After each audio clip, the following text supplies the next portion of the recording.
Naalala mo pa ba si Super Mario, ang klasikong laro ng kabataan ay dinala sa malaking screen, sa simula, tapat na isinalarawan ng nilalaman ng laro. Si Mario ay naglakbay upang iligtas ang prinsesa at matapang na nakipaglaban sa dragon. Ngayon, balikan natin ang alaala ng kabataan. Si Mario at Luigi ay magkaibigan ngunit kamakailan ay nag-aalala sila dahil wala silang makuhang trabaho sa pag-aayos ng tubo, nawalan sila ng direksyon sa buhay. Para muling bumangon sa kanilang karera, kinalimutan nila ang lahat at nagpatuloy sa paggawa ng mga patalastas. Matagal na ang lumipas mula nang ilabas ang patalastas, ngunit wala pa rin silang natatanggap na order. Nang handa na silang magpalit ng trabaho, biglang tumunog ang telepono. Nang marinig na may order, labis silang natuwa at agad na nagmaneho papunta. Ngunit hindi nila inaasahan na may malaking golden retriever sa kanto. Takot si Luigi sa aso at aksidenteng natapakan ang buto, kaya't nagalit ang aso at nagkaroon ng paghihiganti. Matapos ayusin ni Mario ang lababo, pumasok ang aso, nagkaroon ng alitan sa buto at natulog pa kasama ang uling. Matapos ang laban, nagtagumpay ang magkapatid na talunin ng aso ngunit nagresulta ito sa pagtagas ng tubig sa banyo. Nang buksan ng customer ang pinto, ang banyo ay nagmistulang binagyo. Nakakuha sila ng 5 bituin na masamang review at umuwi ng malungkot. Ang kanilang pangarap na muling bumangon ay naglaho. Pagkatapos kumain, si Mario ay nanood ng balita. May sumabog na tubo sa sentro ng Brooklyn at humihingi ng tulong sa buong lungsod. Nakita ni Mario ang pag-asa at agad na pumunta sa lugar kasama ang kanyang kapatid. Sinubukan niyang hanapin ang pinagmulan ng barrel ngunit biglang sumabog ang tubo at nahulog sila sa loob. Nahilo sila at naghiwalay ng landas. Si Luigi ay nahigop ng misteryosong puwersa. Mabuti na lang at narinig ni Mario ang ingay at agad na pumunta upang tingnan. Ngunit si Luigi ay wala na. Muling sumabog ang misteryosong puwersa at nahigop din si Mario. Sa isang iglap, napunta siya sa isang kakaibang lugar. Natagpuan niya ang kanyang kapatid at naghawakan sila. Ngunit muling sumabog ang puwersa at si Luigi ay napunta sa ibang tubo. Napilitang maghiwalay ang magkapatid, si Mario ay napunta sa Mushroom Kingdom at namangha sa dami ng higanteng kabute. Habang nagugulat, biglang lumitaw ang isang kabute ay nagtanong kay Mario tungkol sa kanyang kapatid at nalaman niyang nasa panganib ito dahil maaaring nahulog na ito sa kamay ni King Koopa. Si King Koopa ay isang malaking dragon na may balak sakupin ang mundo. Sinakop niya ang Penguin Kingdom at nakuha ang pinakamataas na kapangyarihan. Nang marinig ni Mario na nasa panganib ang kanyang kapatid, agad siyang humingi ng tulong sa maliit na kabute. Sinabi ng kabute na tanging ang prinsesa lamang ang makakapagligtas kay Luigi. Agad na naglakbay si Mario patungo sa kastilyo ng prinsesa. Sa tulong ng maliit na kabute, nalampasan niya ang maraming tubo at ligtas na nakarating sa kastilyo. Sa oras na iyon, ang prinsesa ay nag-iisip ng paraan upang labanan si King Koopa, ngunit ang mga kabute ay walang kakayahan sa pakikipaglaban. Kaya't ang prinsesa ay nakipag-alyansa kay King Star upang iligtas ang buong underground world. Nang buksan ng prinsesa ang pinto, biglang pumasok si Mario. Nagulat ang dalawa sa kanilang pagkikita. Hindi mo akalain na ang prinsesa sa Super Mario ay napakahusay sa pakikipaglaban. Si Mario ay pumunta upang humingi ng tulong sa prinsesa ngunit sa kanilang unang pagkikita, siya ay agad na itinapon sa balikat at pinadapa ng mga kabute. Nang malaman ng prinsesa na si Mario ay naroon upang iligtas ang kanyang kapatid, pumayag siyang tulungan ito at isama sa Star Kingdom. Ngunit bago ang laban, dinala ng prinsesa si Mario sa isang lugar ng pagsubok. Tanging sa pamamagitan ng pagsubok na ito ay makakayanan niya ang mga hamon sa paglalakbay.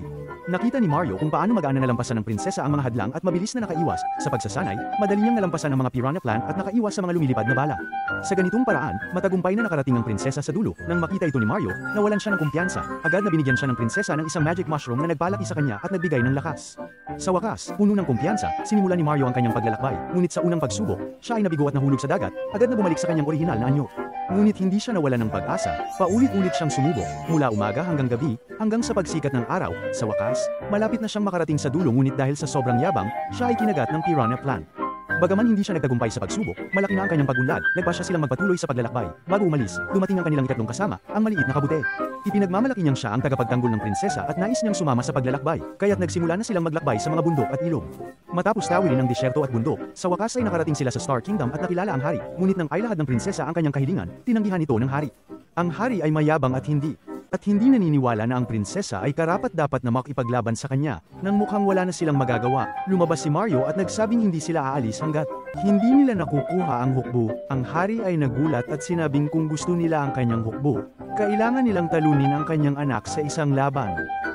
Matapos ang pagsasanay, puno ng kumpiyansa si Mario at agad na pumayag. Sinabi ng prinsesa na ito ay isang masamang ideya dahil ang anak ng hari ay kilala sa kanyang galing sa pakikipaglaban. Ngunit huli na para magsisi, ang laban ay ginanap sa isang lumulutang na arena. Sa seryosong tingin ni Mario, lumabas ang Star Prince at agad na tinanggap ng mga manonood. Sa kabila ng malaking pagkakaiba sa laki, nagkaroon ng lakas ng loob si Mario at sinugod ang Star Prince, ngunit agad siyang pinadapa. Sa isang iglap, natutunan ni Mario ang kanyang leksyon at nagpa siya na gamitin ang kapangyarihan ng Energy Block. Matapos ang isang mabilis na pag-iwas, nakuha niya ang mushroom at agad na lumakas. Ngunit habang tumatakbo siya, napansin niyang may mali. Siya ay lumiit dahil sa maling mushroom na kinain. Sa kanyang kalagayan, madali siyang pinadapa ng Star Prince. Sa kabila ng kanyang pagkatalo, nagpatuloy si Mario sa paghahanap ng pagkakataon upang makuha muli ang kapangyarihan. Nang malapit na niyang makuha ito, agad itong pinatay ng Star Prince. Sa kabila ng kanyang kalamangan, siya ay muling pinadapa. Sa huli, isang suntok ang nagpadala sa kanya sa langit, ngunit sa langit, may energy block na nakuha niya. Sa kanyang pagbabalik, siya ay naging isang higanteng pusa na agad na nakuha ang puso ng mga manunood. Ang Star Prince ay natawa ngunit agad na napagtanto ang kanyang pagkakamali. Napansin ng Star Prince na si Mario ay napakaliksi at madaling nakaiwas sa kanyang mga atake. Sa isang pagkakataon, kinamot pa siya ni Mario. Ang Star Prince ay tumakas at nagpatuloy sa pagbato ng mga bar aisles, ngunit ginamit ni Mario ang kanyang mga kasanayan at nagtagumpay sa laban. Ang Star King ay tinanggap ang pagkatalo at nagpa siya na ipahiram ang kanyang hukbo. May plano na rin ng Star King kung paano talunin si King Koopa. Ang barko ni King Koopa ay papunta na sa Mushroom Kingdom at ang pinakamahusay na paraan ay ang mag-ambush sa kalagitnaan ng daan. Upang maisakatuparan ng plano, nagsimula silang pili ng pulang kotse, at ang kabute ay pumili ng malaking sasakyan. Ang prinsipe ay pumili ng malaking truck. Sa utos ng prinsesa, nagsimula ang hukbo ng Star Kingdom. Hindi mo aakalain na ang dragon ay umibig sa prinsesa at nagsimulang mag-practice ng mga cheesy na linya. Si King Koopa ay isang tapat na tagahanga ng prinsesa at nais na pakasalan siya. Ngunit nang malaman niyang may kasama ang prinsesa na may bigite, nagalit siya at nagpadala ng mga sundalo upang harangin sila.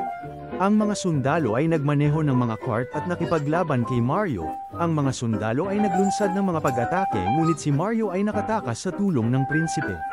Sa huli, nagtagumpay si Mario at ang mga sundalo ay natalo, ngunit ang general ng mga sundalo ay muling humabol at nagkaroon ng mga pakpak. Nagkaroon ng pagsabog at ang tulay ay nasira. Si Mario at ang prinsipe ay nahulog sa dagat. Ang hukbo ng Star Kingdom ay nahuli ni King Koopa.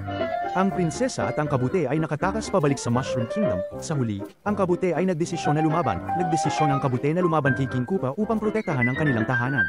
Nang makita ni King Koopa ang prinsesa, agad siyang nag-propose. Sinabi niyang ninakaw niya ang bituin para sa kanilang pag-ibig.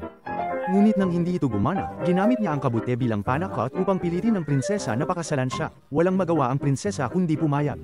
Ang kanilang laban ay tila talo na. Samantala, si Mario at ang prinsipe ay nasa loob ng tiyan ng isang halimaw. Biglang nagkaroon ng hangin at nagkaroon ng ideya si Mario. Sinindihan niya ang isang bomba at nagtagumpay na makalabas. Sa kabilang banda, nagsimula na ang kasal. Ang kabute ay nagdala ng mga bulaklak, ngunit si King Koopa ay may masamang plano. Sa wakas, ang prinsesa ay nagdesisyon na lumaban. Sa loob ng bulaklak ay may power-up at agad siyang naging Ice Queen. Habang nagaganap ang laban, dumating si Mario at ang Star Prince. Sila ay nagpunta sa base ng Energy Block. Parang mga daga sa loob ng malaking bodega, habang papalapit sila sa barko ni King Koopa, naging isang tanuki si Mario. Sa isang iglap, siya ay nasa itaas, ngunit sa kasamaang palad, nasagasaan niya ang isang bomba at nawala ang kanyang kapangyarihan. Ang mga kadena ay muling gumalaw, si Luigi at ang Star King ay muling nagtagumpay. Ang Star Prince ay agad na tumulong at hinayla ang mga kadena. Ngunit si Luigi ay nadulas at nahulog. Sa oras ng panganib, isang anino ang lumipad. Si Mario pala yun. Sa wakas, nagkita ang magkapatid.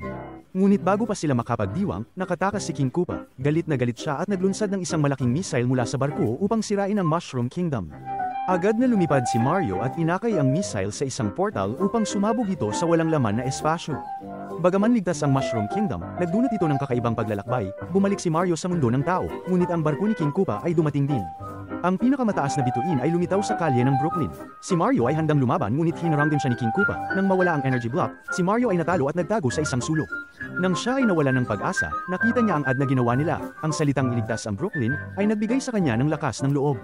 Matapang na lumabas si Mario at hinarap si King Koopa. Agad na tinulungan siya ng prinsesa at itinulak ang pinakamataas na bituin sa likod ni Mario. Agad na tumakbo si Mario upang kunin ito, ngunit naglunsad ng apoy si King Koopa. Sa tulong ng kanyang kapatid, nakuha ni Mario ang pinakamataas na bituin. Ang magkapatid ay naging Super Mario at agad na tinalo si King Koopa. Nilinis nila ang lahat ng halimaw. Sa huli, si King Koopa ay naging maliit na kabute at ikinulong sa isang bote. Ang krisis sa ilalim ng mundo ay natapos na. Ang Brooklyn ay nailigtas. Ang mga tao ay nagdiwang para sa magkapatid na Mario at Luigi. Ang kanilang negosyo ay muling umunlad at naging bahagi ng ilalim ng mundo.